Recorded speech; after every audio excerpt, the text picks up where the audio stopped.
So hello friends, this is Amresh Kumar and welcome to our YouTube channel Keep Learning with Amresh Kumar. Dear friends, in this video we will discuss velocity at any point of the trajectory. बेटा ये topic हम projectile motion से लेके चल रहे हैं। Dynamics जो BSc 6th semester के स्टूडेंट्स के लिए मोस्ट इंपॉर्टेंट है, तो 8th चैप्टर हम इसमें कर रहे हैं। तो आज हम करेंगे velocity at any point of the trajectory. इससे पहले हम प्रोजेक्टाइल मोशन का पूरा बेसिक और उसको प्रोजेक्टाइल मोशन के कैसे हम टाइम ऑफ फ्लाइट ये एटसेट्रा फाइंड करते हैं वो वीडियो करा चुका हूँ, तो प्लेलिस्ट में जाके बेटा देख सकते हैं आप।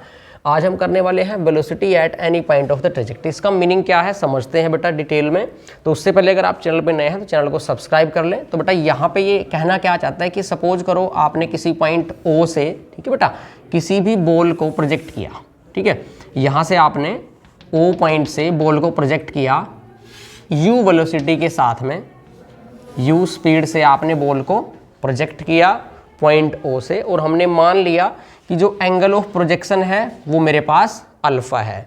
तो इस आर्टिकल के अकॉर्डिंग हम क्या फाइंड करेंगे कि velocity at any point of the trajectory. Trajectory means क्या है बेटा, जो ये पाथ हमने बनाया है, ये पैराबोलिक पाथ जो फॉलो करता है हमारा बॉल प्रोजेक्टाइल मोशन के अंडर, तो ये पाथ को ही हम क्या बोलते हैं, ट्रेजेक्टरी। तो सपोज करो ऐसा हो सकता है कि आपसे ये पूछ लिया जाए कि यहाँ पे कहीं पे भी इस पाथ के ऊपर किसी भी पर्टिकुलर पॉइंट पे मैंने सपोज किया कि यहाँ पे इस पोजीशन को मैंने नाम दिया P, कि इस P पोजीशन पे उस पार्टिकल की वेलोसिटी कितनी होगी। अगर आपसे पूछ लिया जाए तो ये बड़ा इंटरेस्टिंग क्वेश्चन बन जाता है बेटा, ठीक है, कि P पॉइंट पे या कोई भी टाइम के बाद आफ्टर टाइम या आफ्टर 5 सेकेंड पार्टिकल की स्पीड कितनी होगी, रिड्यूस होगी या बढ़ेगी, क्या होगी, ऐसे अगर पूछ लिया जाए तो हम ये आर्टिकल करने जा रहे हैं बेटा, ठीक है।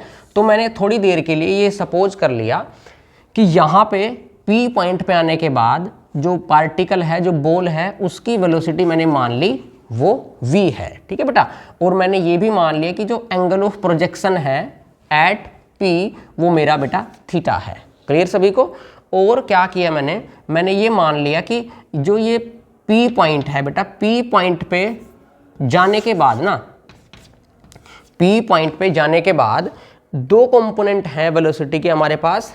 u जो वेलोसिटी इनिशियल वेलोसिटी थी उसके दो कंपोनेंट होते हैं, एक बेटा u cos alpha along x axis, ठीक है, ये हम प्रीवियस आर्टिकल में कर चुके हैं तो जाके देख सकते हैं आप। और इस u का वर्टिकल कंपोनेंट होता है अलोंग y एक्सिस, उसको हम नाम देते हैं बेटा u साइन अल्फा। तो मतलब बताने का क्या है यहाँ पे कि यहाँ पे P पॉइंट पे आने के बाद मैंने ऐसा मान लिया कि जो पार्टिकल है वो अलोंग एक्स एक्सिस भी मूव हुआ है, यहाँ से यहाँ तक गया है, और अलोंग वाई एक्सिस भी वो यहाँ पे मूव हुआ है। तभी हम इसको क्या बोलते हैं, मोशन इन 2 डायमेंशनल। तो यहाँ पे एक्स एक्सिस इतना चला, वाई एक्सिस यहाँ से यहाँ तक चला वो P पे जाने के बाद। तो मैंने मान लिया कि यहाँ पे जो ये डिस्टेंस है उसकी, ये वाली जितनी हाइट उसने अटेन की एट P, मैंने मान लिया कि वो हाइट उसने वाई अटेन करी बेटा। क्लियर। मैंने ये मान लिया कि उसने P पॉइंट पे जाने के बाद जो हाइट है यहाँ से यहाँ तक की हॉरिजॉन्टल से उसने वाई हाइट अटेन की, ये मैंने कंसीडर कर लिया। तो क्लियर हो गया डायग्राम पूरा। हम इसमें क्या करने वाले हैं, हम ये चेक करेंगे कि P पे जाने के बाद एट P उसकी वेलोसिटी v कितनी होगी, वेलोसिटी v निकालनी है हमें। और सपोज करो ऐसे भी पूछ ले आपसे कि बेटा after time t, after 5 second या 10 सेकेंड, जैसे हमने P पे डिस्कस कर रहे हैं, किसी भी पर्टिकुलर पॉइंट पे पूछ सकता है वो कि P पॉइंट पे उसका जो एंगल ऑफ प्रोजेक्शन होगा हॉरिजॉन्टल के साथ में वो क्या होगा। जैसे यहाँ पे एंगल ऑफ प्रोजेक्शन सपोज करो 30 डिग्री से आपने उसको प्रोजेक्ट किया, तो हो सकता है यहाँ पे आने के बाद एंगल आपका कम हो जाए या ज़्यादा हो जाए। तो वो हमें देखना है कि जो अल्फा एंगल है प्रोजेक्शन का जिससे हमने प्रोजेक्ट किया, P पॉइंट पे आने के बाद उसका एंगल ऑफ प्रोजेक्शन कितना बन जाएगा, ठीक है बेटा। तो अभी थोड़ी देर के लिए मैंने ये मान लिया कि थीटा एंगल ऑफ प्रोजेक्शन है P पे आने के बाद, और बेटा P पे आने के बाद वेलोसिटी हमारी v हो जाती है। तो मुझे क्या क्या फाइंड करना है बेटा, v की वैल्यू फाइंड करनी है और थीटा की वैल्यू फाइंड करनी है। बिल्कुल सिंपली वे में हम इसको करेंगे। देखो सिंपल, अब मैंने क्या किया, इसकी मोशंस कंसीडर की, चला जा बेटा, ठीक है। तो हमने क्या किया, इसकी वेलोसिटी कंसीडर की, क्या, नाउ देखो आप क्या करें, यहाँ पे ये चेक करें, एक बात बताएं मुझे कि बेटा जो हमारा u का जो वेलोसिटी, इनिशियल वेलोसिटी है हमारी, जो u वेलोसिटी है उसका जो हॉरिजॉन्टल कंपोनेंट है वो क्या है, u cos अल्फा। तो मैंने आपको बताया था जो हॉरिजॉन्टल कंपोनेंट है वेलोसिटी का वो पूरे के पूरे प्रोजेक्टाइल मोशन के अंदर पूरे पाथ पे क्या रहता है, सेम रहता है। हॉरिजॉन्टल जो हमारा ये क्या है कंपोनेंट है वेलोसिटी का, इसमें कोई चेंज नहीं होता। मतलब P पॉइंट पे भी हॉरिजॉन्टल कंपोनेंट क्या रहेगा, u cos अल्फा ही रहेगा। यहाँ पे भी इसका कंपोनेंट क्या रहेगा, u cos अल्फा रहेगा। यहाँ पे भी इसका कंपोनेंट क्या रहेगा, मतलब हर पॉइंट पे जो हॉरिजॉन्टल कंपोनेंट है वेलोसिटी का वो सेम रहता है। तो मैंने बात करी u cos अल्फा, ये तो हुआ horizontal component of velocity at o। ठीक है, हाँ किसका आ गया, दोबारा से कर लो, होगी। So dear students, horizontal component at O velocity का कितना है बेटा, u cos अल्फा। अगर मैं बात करूं कि P पॉइंट पे जाने के बाद जो उसका हॉरिजॉन्टल कंपोनेंट होगा वेलोसिटी का वो कितना होगा, मैंने बताया वो क्या रहने वाला है, u cos अल्फा रहने वाला है सभी जगह। लेकिन हम थोड़ा सा अगर अनदर पॉइंट ऑफ व्यू से देखें कि P पॉइंट पे जाने के बाद हमने ऐसा कंसीडर कर लिया है कि वेलोसिटी कितनी है v और एंगल ऑफ प्रोजेक्शन कितना है, थीटा। तो इस v वेलोसिटी के अकॉर्डिंग हॉरिजॉन्टल कंपोनेंट क्या होगा इसका, v cos थीटा। समझ रहे हो आप ये बात। और इसका v ये वर्टिकल कंपोनेंट कितना होगा p पे, ये इस डायरेक्शन में होगा परपेंडिकुलर टू एक्स एक्सिस, तो ये कितना होगा v sin थीटा। क्लियर। तो मैं अभी बात कर रहा हूं हॉरिजॉन्टल कंपोनेंट एट o कितना है, u cos अल्फा। और मैंने अभी आपको बताया कि हॉरिजॉन्टल कंपोनेंट हर पॉइंट पे क्या है, सेम। इसका मतलब तो जो ये v cos थीटा है ये भी किसके इक्वल है, ये भी u cos अल्फा के ही इक्वल है, ऐसा आप कंसीडर कर सकते हैं। क्लियर बेटा।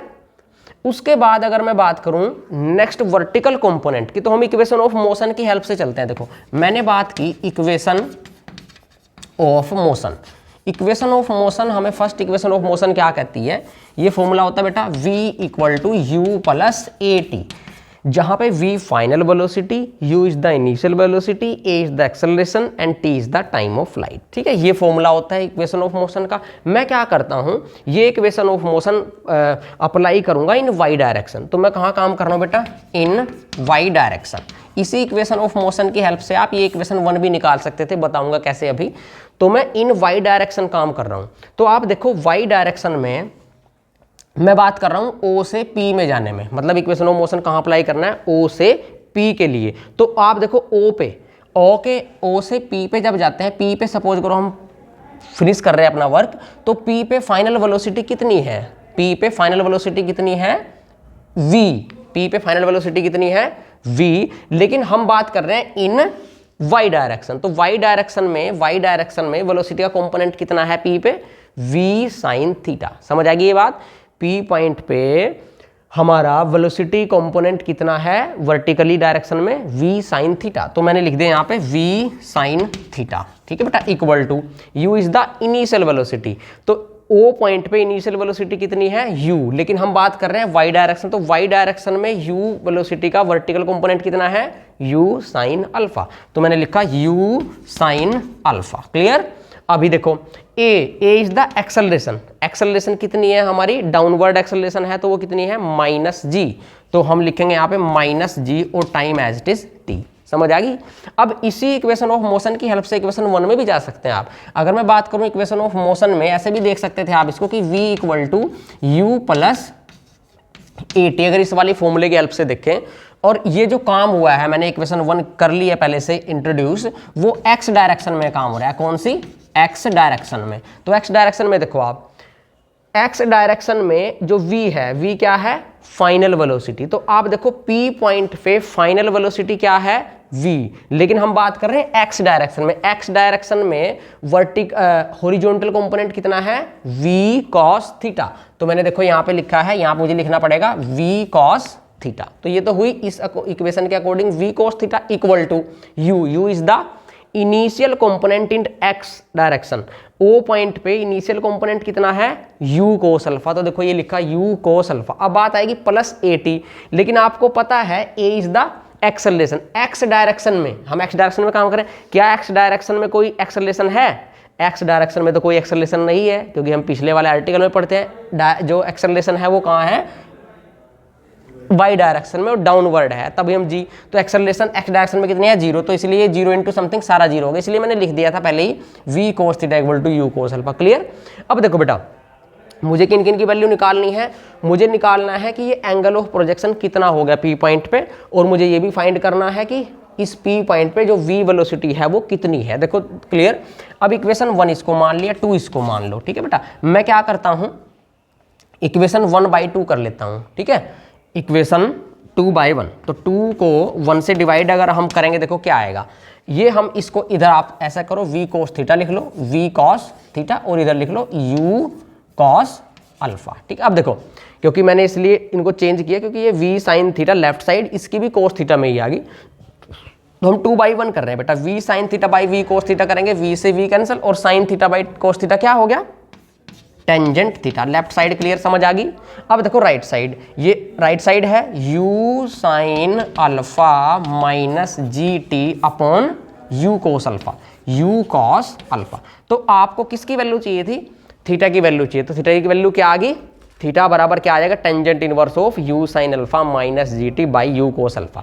देखो u हमें दिया होगा, ये तो पता होगा ना किस वेलोसिटी से फेंका है, हमें ये भी पता होगा अल्फा कितने एंगल से फेंका है हमने उसको, तो t भी पता होगा आपको, और g तो एक्सेलरेशन है ही, तो इसमें सभी वैल्यू पुट करके टेंजेंट इनवर्स की वैल्यू आ जाएगी। तो हमें क्या पता चल जाएगा कि इस पॉइंट पे एंगल ऑफ प्रोजेक्शन कितना है। ये तो हुआ पहली बात।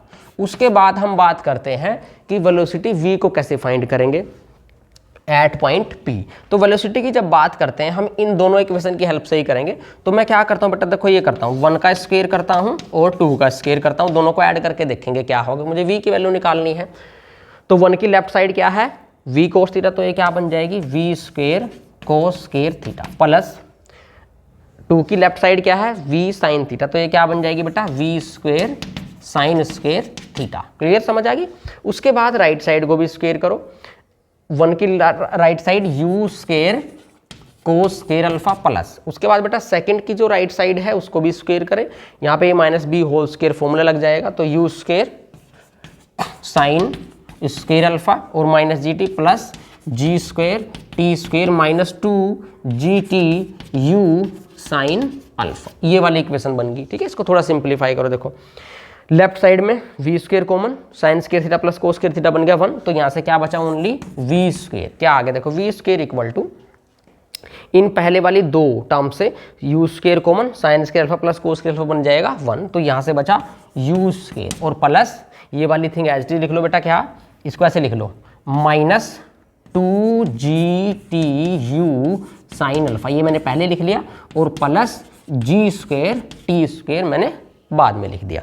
वैसे तो देखो ये आंसर है हमारा कि v is the velocity at p। v आगे किसकी टर्म्स में, u, g और t की टर्म्स में आगे, सब हमें पता है क्योंकि आपसे ये पूछेगा वो कि ये तो देगा कि भाई हमने जो पार्टिकल है वो मान लिया 10 मीटर पर सेकंड की स्पीड से फेंक दिया और हमने एंगल ऑफ प्रोजेक्शन 30 डिग्री से फेंक दिया, और ये भी पूछेगा कि आफ्टर 5 सेकंड उसकी वेलोसिटी कितनी होगी। तो देखो u की वैल्यू पता है, g की वैल्यू पता है एक्सेलरेशन और ग्रेविटेशनल फोर्स, और t मतलब टाइम आफ्टर 5 सेकंड वो इसमें पुट करेंगे, और अल्फा की वैल्यू स्टार्टिंग में देगा, सब कुछ पुट करके आपका सोल्यूशन आ जाएगा। क्लियर, तो इसको ये हमारा क्या है फाइनल रिजल्ट है। इसको थोड़ा सा अगर हम और मॉडिफाई करना चाहिए तो ऐसे कर सकते हैं, देखो आप कि मैंने क्या किया, यू स्क्वायर को तो एज इट इज रखा, यहाँ से क्या किया मैंने जी टी कॉमन ले लिया बेटा। जब मैं यहाँ से जी टी को कॉमन लूँगा, देखो क्या बचेगा, या 2GT कॉमन लो, देखो क्या बचेगा यहाँ से, जब मैं 2GT कॉमन लूँगा यहाँ से तो ये बचेगा u sine alpha, minus common लिया है तो यहाँ हो जाएगा माइनस, क्योंकि 2 कॉमन लिया है तो ये हो जाएगा 1/2, और ये GT कॉमन ले लिया, एक GT बचा हमारे पास, तो ये आ गया u sine alpha minus 1/2 GT। ठीक है बेटा, और अगर मैं t कॉमन ना लेता तो एक फॉर्मूला मुझे बनाना है, देखो मैं t हटा देता हूँ यहाँ से, तो ये क्या बचेगा, देखो u साइन अल्फा t, तो u sine alpha into T, देखो u साइन अल्फा t, और ये बन जाएगा जी टी स्क्वायर। अब देखो आप एक को इक्वेशन ऑफ मोशन पता है आपको क्या होती है कि बेटा v equal to s displacement equal to ut plus half AT square. ये फॉर्मूला पता है सबको, this is the equation of motion, third equation of motion है हमारे पास, S is equal to UT plus half AT square. अपने P point पे ये यूज करो, देखो P पॉइंट पे अगर मैं बात करूं y डायरेक्शन में, y डायरेक्शन में P पॉइंट पे डिस्प्लेसमेंट कितना है y डायरेक्शन में, देखो आप देखो P पॉइंट पे y डायरेक्शन में कितना चला है पॉइंट, मैंने पहले ही मान लिया था कि यहाँ से यहाँ तक की डिस्टेंस y डायरेक्शन में कितनी है y, तो इसका मतलब डिस्प्लेसमेंट इन y डायरेक्शन कितना हुआ, s की वैल्यू आ गई y। अब y डायरेक्शन में u मतलब वेलोसिटी का कंपोनेंट कितना है y डायरेक्शन में, u साइन अल्फा, तो बेटा u की जगह लिख दिया u साइन अल्फा, देखो जादू हो जाएगा एकदम से, प्लस हाफ a मतलब एक्सेलरेशन डाउनवर्ड होने की वजह से कितनी है माइनस में, तो माइनस g और ये t स्केयर, तो देखो अपने पास यही आया ना u sine alpha t minus half GT square, मतलब इस पूरे की जगह मैं क्या रख सकता हूँ y, तो ये फॉर्मूला क्या बन गया कि v स्केयर लेफ्ट साइड थी u स्केयर माइनस 2GY, तो this is the required formula for the velocity at point P after time t। तो ऐसे आप इजीली फाइंड कर सकते हैं कि प्रोजेक्टाइल पाथ पे अगर किसी भी पर्टिकुलर पॉइंट पे आपसे वो वेलोसिटी पूछ रहा है पार्टिकल की, या वो आपसे एंगल ऑफ प्रोजेक्शन पूछ रहा है बेटा। तो वीडियो कैसी लगी कमेंट करके बताएं, और अगर कोई डाउट है तो भी आप कमेंट कर सकते हैं, और बेटा मिलेंगे हम नेक्स्ट वीडियो में, तब तक के लिए जय हिंद जय Bharat and thank you so much.